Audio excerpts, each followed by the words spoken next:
little bit as I go through. I saw a photograph earlier, so it's got to be here. I'm sorry. Here I'm looking at a photograph in Kuwait in 1992, in January 1992, and there is a mine next to me on the beach here. These were the Stinger missile silos. I was wearing an abaya, although it was too short. They didn't have anyone long enough for me.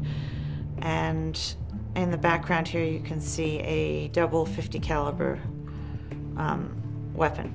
Me and a friend at the White House. That is the podium where you see the president speak from all the time. Me aboard the USS Eisenhower in the Persian Gulf near Iran over in 1992. I had a horrible feeling that something bad was going to happen because there was fluid dripping from the ceiling in the helicopter, and I thought, but we made it back.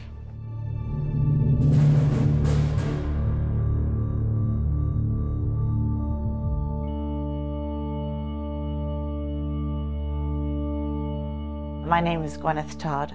I am American. I worked at the White House and the Pentagon for many years, and then I served as a political advisor in Bahrain for 3 years. That's been my career. I am now in Australia. I went to Syria in 1989 to study Arabic in Damascus. It's working. I went to work immediately for the United States Army, and I arrived at my new job 10 days after Saddam had invaded Kuwait. And I spoke Arabic from my training. And so I was put immediately in charge of material sales, particularly medical equipment, chemical defense equipment, for weapons, and Stinger missiles. During that time, I spent a lot of time in various countries, never in Iran themselves, but I had a good understanding that Iran was always off limits, especially with the Republicans when they were in power. We were not to do anything with them.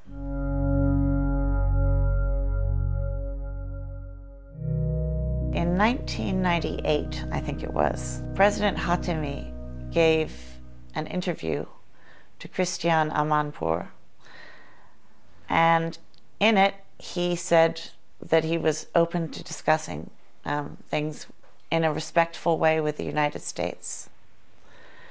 Immediately, President Clinton sent a note down to my office, my desk, and said, find ways to improve relations. I want to be able to talk to Iran. Only dialogue and discussion can work this out. Our problem was, in America, we have a very strong Israeli lobby, AIPAC. Basically has the power, or they have bragged in the past, to stop any initiative by anyone that they don't like. It's in our national interest to prevent Iran from getting a nuclear weapon. Do not let anyone tell you that a nuclear-armed Iran is just Israel's problem. It is not.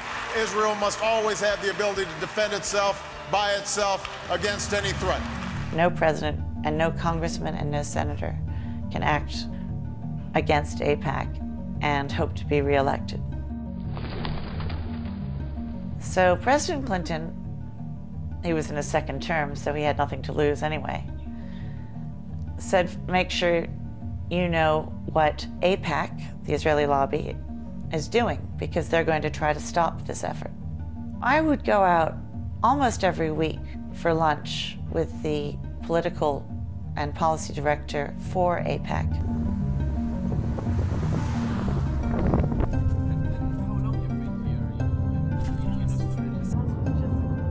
He would be trying to get information out of me about what President Clinton was planning. I was trying to get information out of him to find out which senator they were going to be talking to, who would then send us a letter that I would have to answer, screaming that we must not deal with Iran. It was a cat and mouse sort of game. Every time Obama or the administration puts pressure on Netanyahu and Ehud Barak to negotiate with the Palestinians and to come up with a two-state solution, suddenly, all over the press, Iran's nuclear weapon appears. And we're like a dog with a squirrel. If I say, if I call my dog out here right now and she's patting me and I go, squirrel, she'll tear off. Doesn't matter how much she loves me. Because, and that's how we act. Every time Israel says, Iranian nukes, we go, forget the peace process, forget the Palestinians, oh my God. So it's a very, very useful tool.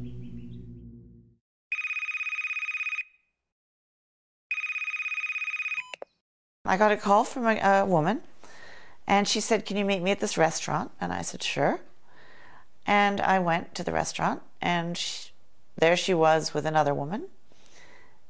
And they pulled out their badges, and they said, we're with the FBI. And I said, okay.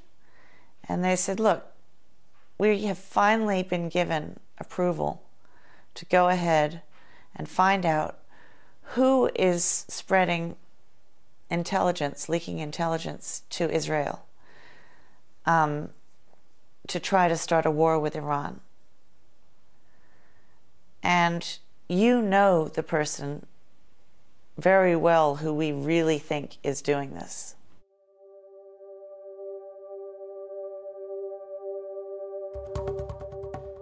This particular man was in the middle of his 6th divorce. And I went out with him once a week for dinner. And we would discuss everything, his family, but I would try to get him talking about who was passing information and what were they trying to do about Iran. Why are you supporting war against Iraq? Saddam Hussein is awful, but you don't have a good replacement. Many, many, many people are going to be killed. He said to me, we don't care about Iraq. Israel doesn't care about Iraq. We just want a base from which to operate for a regime change in Iran. And that is where we identified Larry Franklin, who was a Pentagon official who was passing information to the Israeli lobby. They actually caught him going into a restaurant where the Israeli lobby guys were waiting, and he was carrying a classified document about Iran. And they got him red-handed. He pleaded guilty to spying and passing secret documents. But they still had to try the Americans. And the Americans were the Israeli lobbyists. Nobody wanted to touch them. So in 2004, I was called by the FBI again. We know these people are spying. They've been caught ready to receive information. It all has to do with Iran. Can you come down and talk to the Department of Justice officials? And I said yes. I was confronted by a bunch of men who were actually quite hostile. They were being quite nasty, and I turned around and I said, I don't think you understand what is at stake here. I said, Iraq is in terrible turmoil. People are being killed everywhere. It's not going to get better. Now we're talking about people who want war with Iran. You're talking about possibly starting World War III. You would kill, hundreds of thousands or more Iranians, and there would be Americans killed. And it might be the one thing that would unify Sunni and Shia against all of us, because Iran doesn't like Al-Qaeda. But if we're bombing Iran, they'll side with Saudi and others, because It's a threat. It's a threat to Islam, to the Muslim Ummah. It's a threat to everything. They excused me. They said, thank you very much. We'll call you.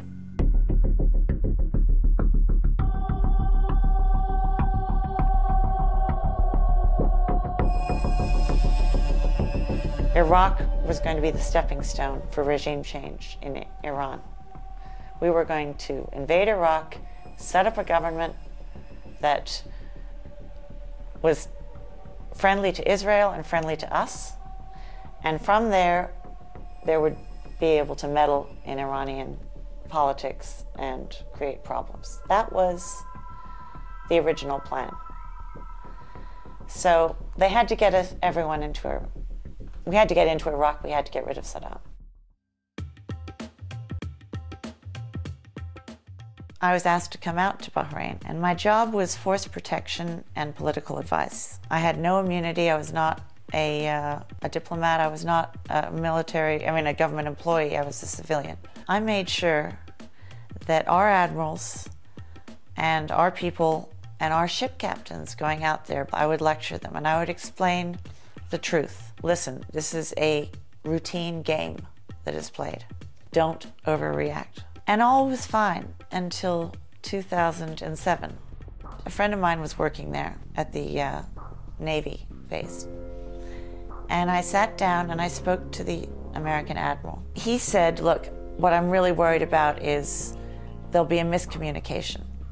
Somebody will think that someone's actually going to fire at them, and then we'll start a war. And he said, so I'd like to set up a phone line to the Iranians that we could call and say, look, whatever we're doing is routine. You're going to Washington to propose that? He said, yes. I said, you're going to be shot down. He said, you think? No. Why would they shoot me down? I said, because the people you're talking to want a war with Iran. No. Nobody wants a war with Iran. I said, yes, they do. And these are the same people who dragged us into war in Iraq. They'll do it if they can. And so it all happened as I said it would. The line was never set up.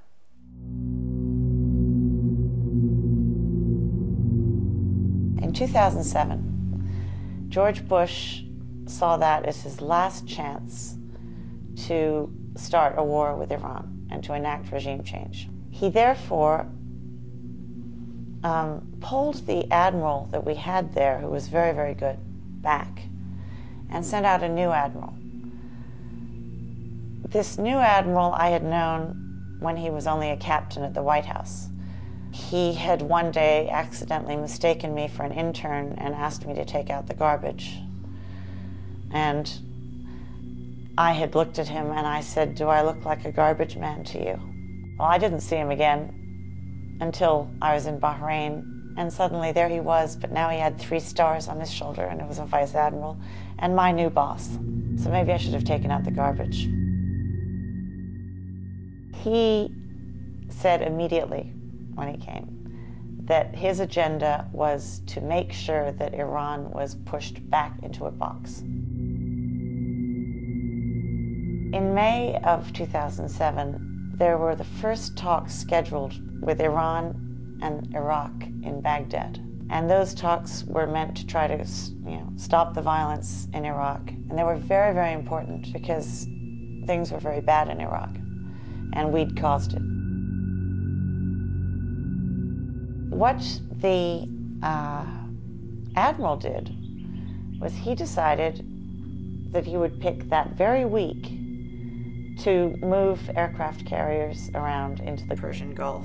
Nobody has time to look at ship movements all day long. It's left to the military commanders because it's just, nobody has time. Nobody would notice this. The State Department wouldn't notice this unless somebody told them. I want to make sure that nobody in Washington finds out that we're doing this. We're just going to go through there and see what the reaction is from Iran. It wasn't a build-up for war, but it would look like it, and it might make somebody panic and shoot.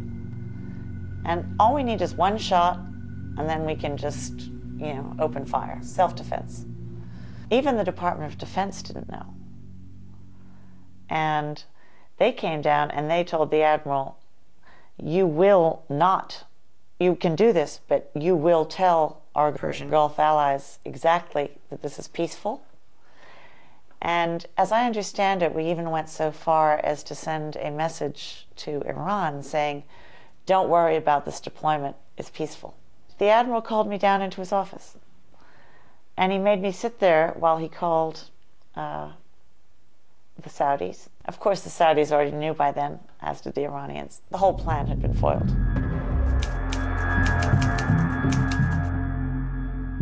And I was sitting in my office at about 2 o'clock in the afternoon, 2:30, and a young lieutenant came in with a piece of paper in a folder. And it basically said that there was a threat sponsored by Iran against American military personnel.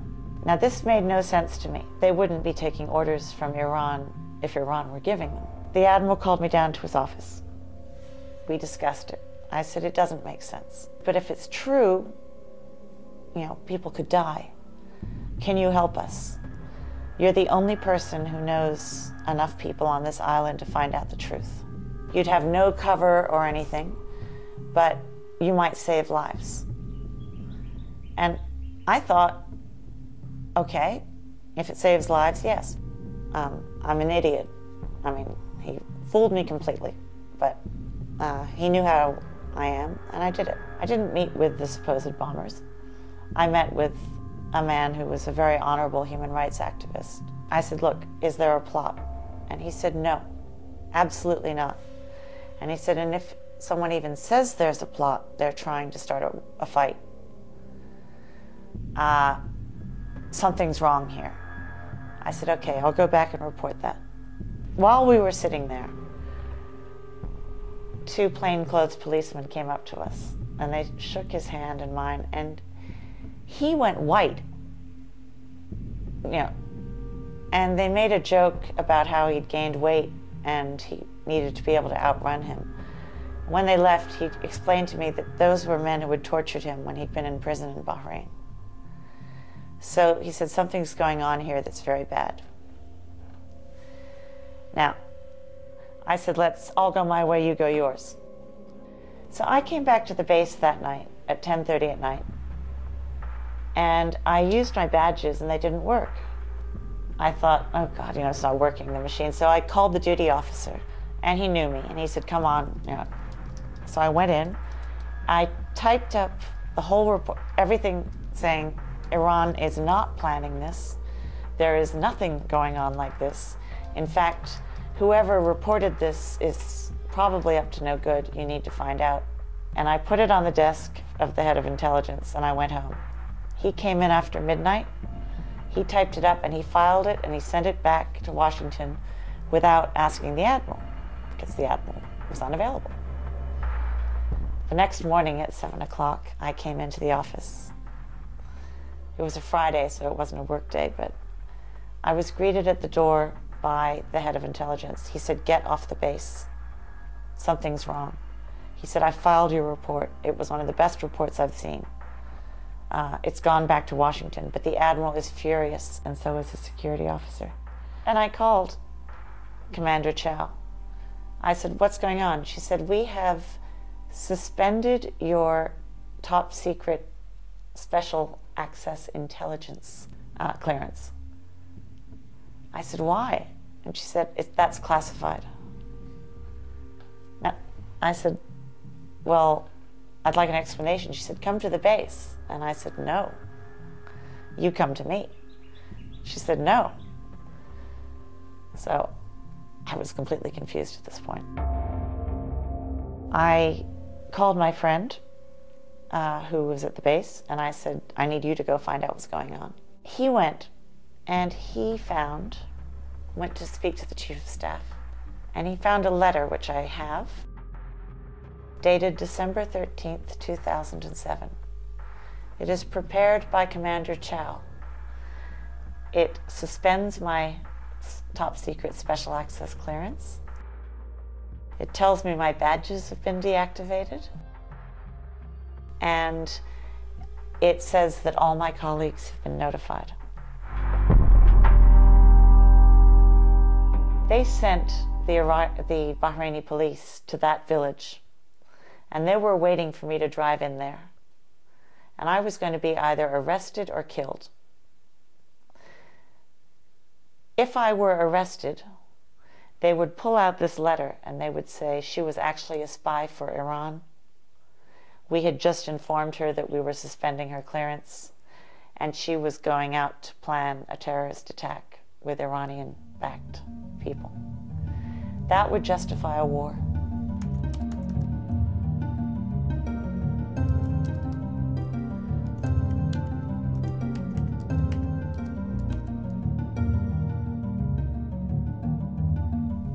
The other option would be that I would be killed, in which case they would say the Iranians killed an American in Bahrain, and that would be justification for attacking Iran. Those are the only two options I can think of. They tried to hide the letter. They did not let me have it, but my friend had seen it. I fought for 3 months. I finally got the letter. By that time, I was in Australia. But in the interim, I got a lot of support from all my colleagues, but nobody would, the lawyers, no one would talk to me about anything. They wouldn't give me any answers.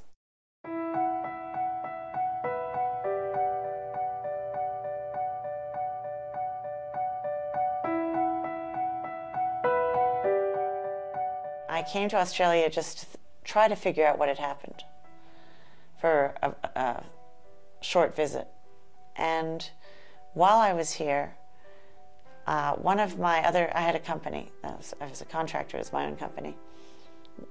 My other client was a Turkish billionaire. And he said to me, I will pay all your bills, don't worry. So I got here in January 2008. He transferred money for me to pay my lawyers, which was a lot of money. And he was found shot dead on the sidewalk in Istanbul 2 days later. And they ruled it a suicide. But there was no note. It was a Saturday afternoon on a sidewalk. Who kills themselves like that in a place like that? Yeah, I got an email saying, sorry, he's dead.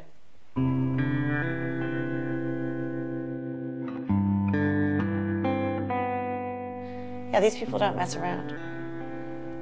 They wanted war, and they want war now.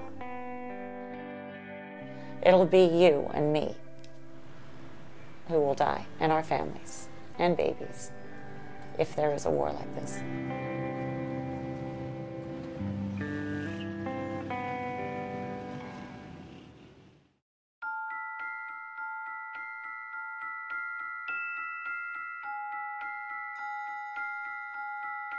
Financially, they ruined me.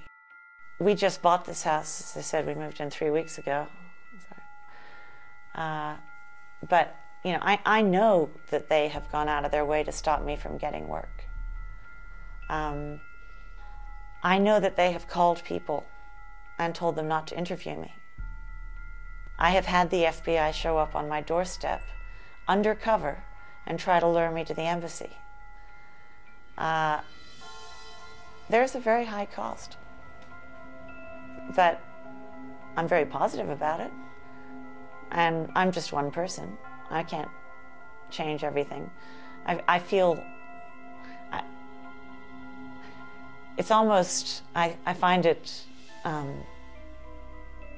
almost too arrogant to be upset about the fact that I was unable to stop the Iraq war invasion, because, you know, who am I to stop a war? Shouldn't be that powerful. But I knew how few people were running it, and just no one would listen. So I felt that I did have that ability, and I failed. But, you know, you win some, you lose some.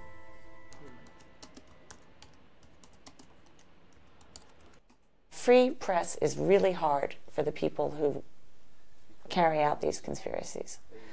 Because when they see that actually, you know, in the media, that we're all normal people, I respect, the Jewish faith, and I respect the Buddhist faith and the Hindu faith. People are people. It's what they do. It's not how you label them. And there are no organizations that can fix this. Only people can fix it. And if you come out with too much in the media that is against the agenda of these people, you find your satellite connection cut off.